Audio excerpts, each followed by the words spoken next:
નમસ્કાર વિદ્યાર્થી મિત્રો, હું નિમેશ પટેલ. આપણે ધોરણ 8માં ગણિતમાં કેટલાક આઈએમપી પ્રશ્નોની ચર્ચા કરીએ છીએ. તો સેમ 2માં ગણિતમાં આપણે એક ગુણના પ્રશ્નો અને ખાલી જગ્યાઓની ચર્ચા કરી.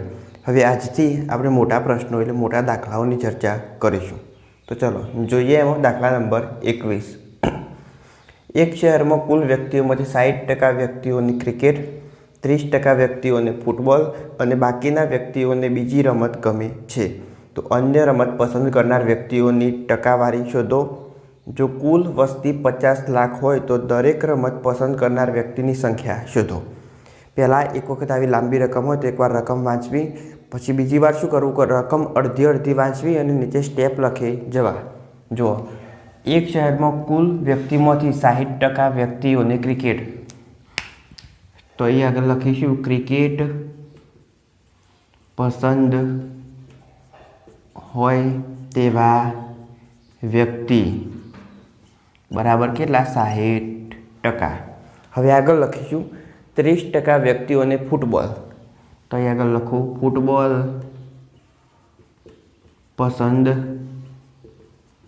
હોય તેવા વ્યક્તિ, તો કેટલા આવશે, 30%.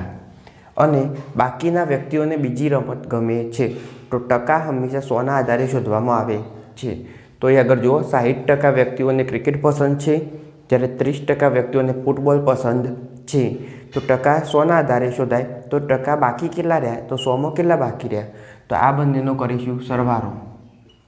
એટલે કુલ વ્યક્તિ બરાબર 60 + 30%, એટલે કેટલા થશે, 90%.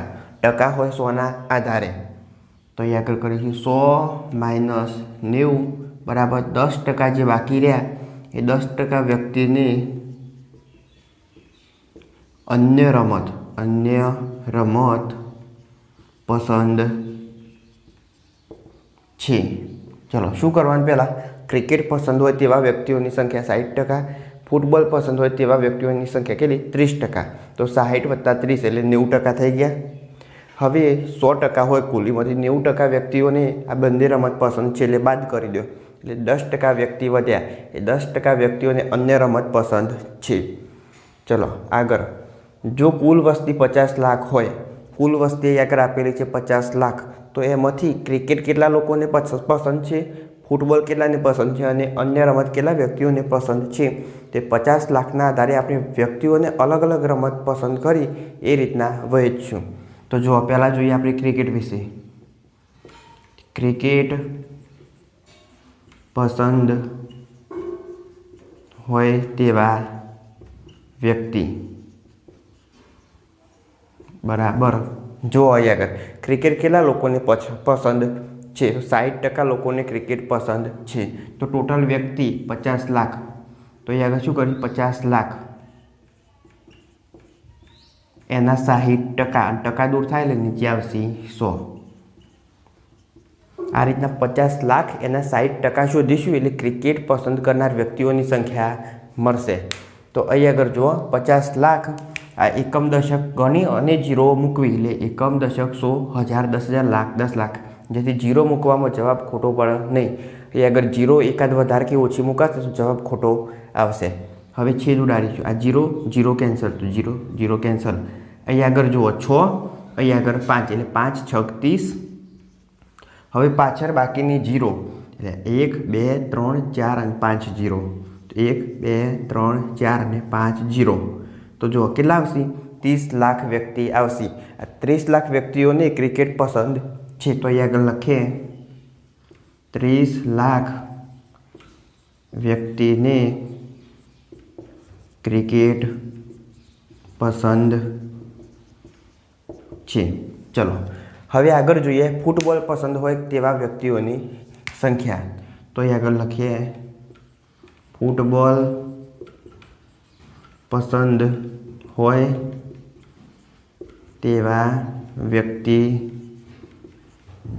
બરાબર, ચલો ફૂટબોલ વ્યક્તિ કેટલા, 30%, ટોટલ કેટલા, 50 લાખ. તો 50 લાખ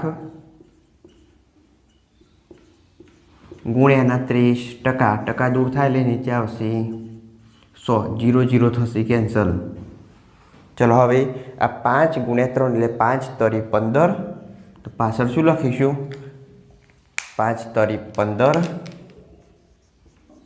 પાછળના 0 એટલે 1 2 3 4 5, 1 2 3 4 5 0, તો કેટલા આવશે 15 લાખ લોકો આવશે જેમને ફૂટબોલ પસંદ છે। તો લખી દઈએ 15 લાખ વ્યક્તિને ફૂટબોલ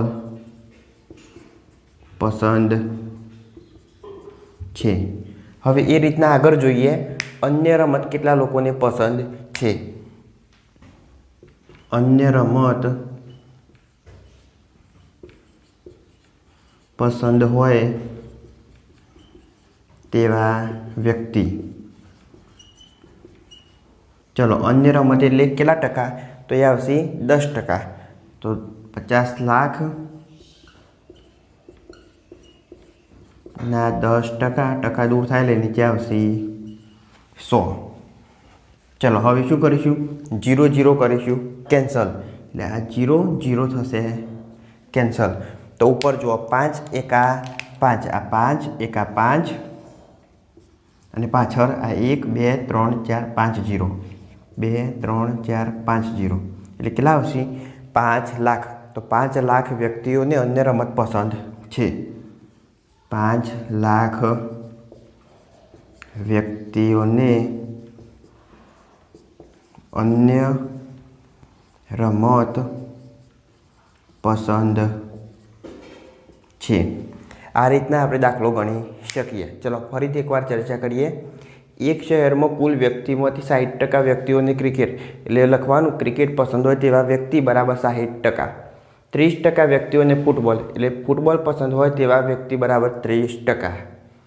તો પછી શું કે બાકીના વ્યક્તિઓની બીજી રમત ગમે છે, તો અન્ય રમત પસંદ કરનાર વ્યક્તિઓની સંખ્યા કેટલી આવશે, આ બંનેનો સરવાળો કરો એટલે 90% થઈ જાય। ટકા હંમેશા હોય 100, એટલે 10 બાકી રહ્યા તો 10% બરાબર અન્ય રમત પસંદ કરનાર વ્યક્તિ। હવે જો કુલ વસ્તી 50 લાખ હોય તો દરેક રમત પસંદ કરનાર વ્યક્તિની સંખ્યા શોધો। તો જેટલા ટકા આપ્યા હોય એટલા ટકાએ 50 લાખની ગણતરી કરવી। તો ક્રિકેટ પસંદ હોય તેવા વ્યક્તિ 50 લાખ એના 60%, ટકા દૂર થાય એટલે 100, 0 0 કેન્સલ। 30 લાખ વ્યક્તિ, 30 લાખ વ્યક્તિને ક્રિકેટ પસંદ છે।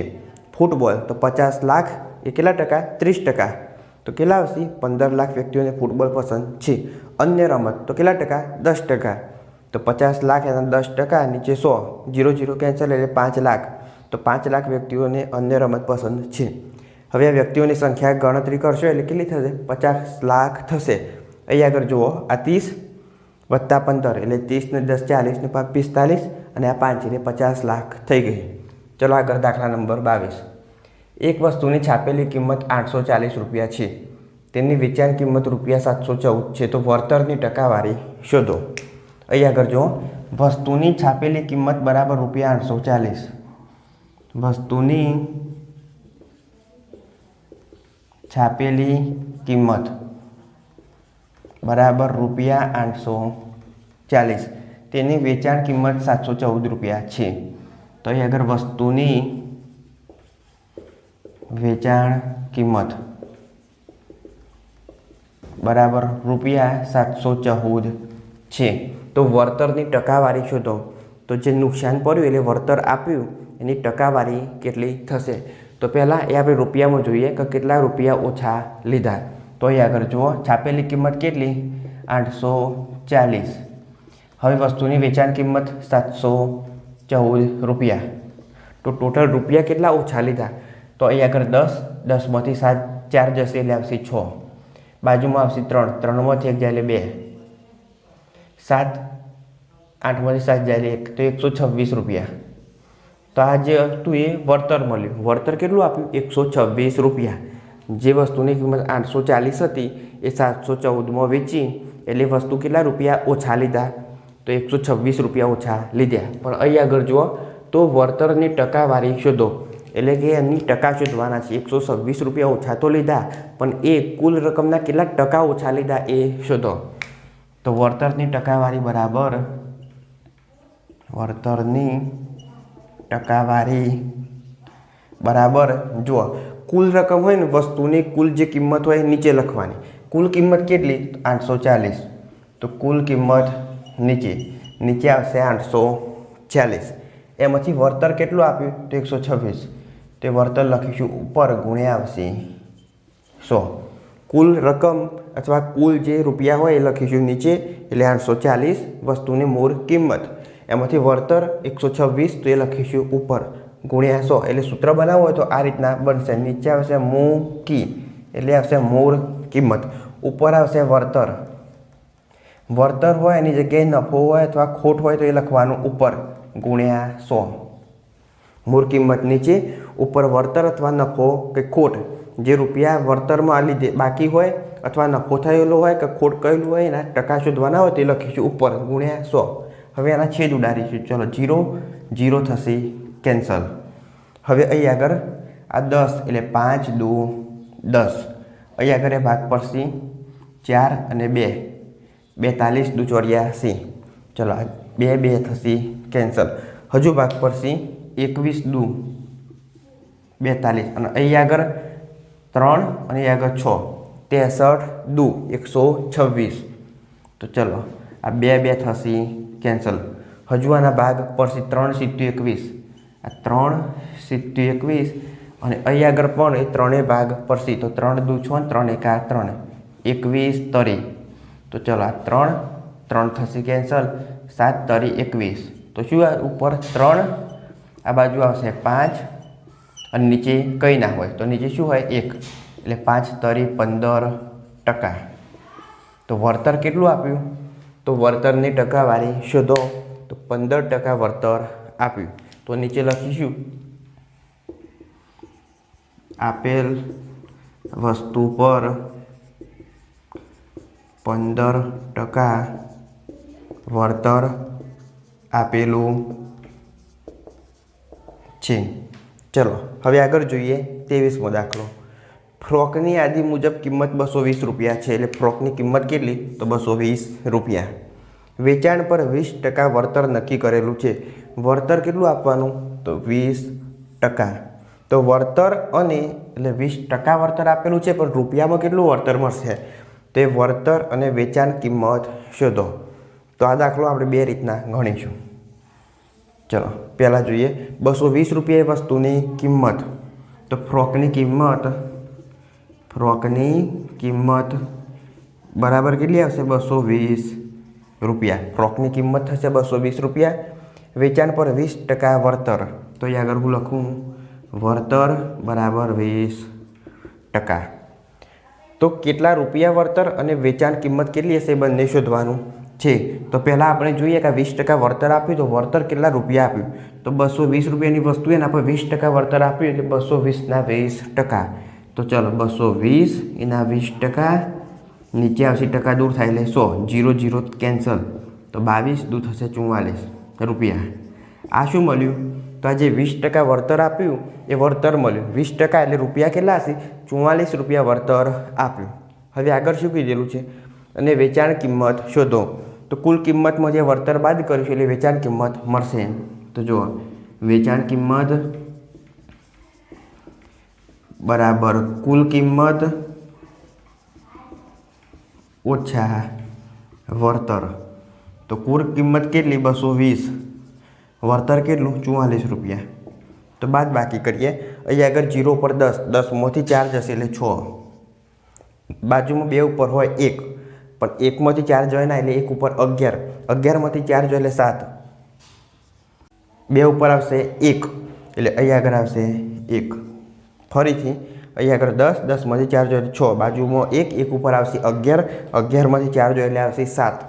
અને બાજુમાં 2 ઉપર 1 તો 1 એમના એમ એટલે 176 રૂપિયા. તો જે વસ્તુ વેચ્યું હશે એની વેચાણ કિંમત કેટલી હશે? 176 રૂપિયા હશે. ચલો આ પહેલી રીત એની ફરી એકવાર ચર્ચા કરીએ. ફ્રોકની કિંમત કેટલી? 220 રૂપિયા. વળતર કેટલું? 20%. 20% વળતર આપ્યું પણ રૂપિયામાં કેટલું આપ્યું? તો 220ના 20%. 0 કેન્સલ એટલે 44 રૂપિયા વળતર આપ્યું. તો વેચી કેટલામાં હશે? તો કુલ રકમમાંથી વળતર બાદ કરીશું એટલે 176 રૂપિયામાં વસ્તુ વેચેલી હશે. બીજી રીતના જોઈએ. ફ્રોકની યાદી મુજબ કિંમત 220 રૂપિયા છે અને વેચાણ પર 20% શું આપ્યું? વળતર નક્કી કર્યું. વેચાણ જે હતી વેચાણ વસ્તુની એના પર 20% વળતર નક્કી કરી. તો વળતર અને વેચાણ શોધો. તો અહીં આગળ જુઓ, 100 રૂપિયાની વસ્તુ પર વળતર બરાબર 100 રૂપિયાની વસ્તુ હોય, મારી જોડે 100 રૂપિયાની વસ્તુ હોય અને 20% વળતર ઉપર વેચું તો એ વેચાય કેટલામાં? 80 રૂપિયામાં વેચાય. કારણ કે 100ના 20% એટલે 20 રૂપિયા બાદ થઈ જશે. તો 100 રૂપિયાની વસ્તુ ઉપર વળતર આપતો 80 રૂપિયામાં વસ્તુ વેચાશે. તો અહીં આગળ જો વસ્તુ કેટલાની? 220 રૂપિયાની વસ્તુ પર વળતર બરાબર કેટલા રૂપિયા? એટલે અહીં આગળ શું મળશે? સીધી કિંમત મળી જશે. 100 રૂપિયાની વસ્તુ પર હું 20% વળતર આપું તો 80 રૂપિયામાં વસ્તુ વેચાય. તો 220 રૂપિયાની વસ્તુ હોય તો કેટલામાં વેચાય? તો 220 ગુણ્યા 80 ભાગ્યા 100. તો 0 0 થશે કેન્સલ. 8 દુ 16નો છગડો વધી 1 8 દુ 16 ને 17 176 રૂપિયા. તો અહીં આગળ 220 રૂપિયાની વસ્તુ એના પર 20% વળતર આપીએ તો 176 રૂપિયામાં વેચાય. પણ જો વળતર શોધવું હોય તો શું કરવાનું? 220માંથી 176 બાદ કરવાના. એટલે વળતર બરાબર 220 ઓછા 176 એટલે કેટલા? 44 રૂપિયા જવાબ આવશે. તો આ બંને રીતના દાખલો ગણી શકાય. પણ અહીં આગળ આપણે પહેલાં શું શોધવાનું? વળતર અને એના પછી એની વેચાણ કિંમત શોધવાની છે. એટલે આ રીતના દાખલો ગણવો. પહેલાં 44 રૂપિયા વળતર શોધવું અને એ 44 એ 220માંથી બાદ કરવા એટલે એની વેચાણ કિંમત મળી જશે. તો અહીં આગળ 21, 22 અને 23 3 દાખલાઓની ચર્ચા કરી. બાકીના દાખલાઓ આપણે આગળ જોઈએ. જય હિન્દ, જય ભારત.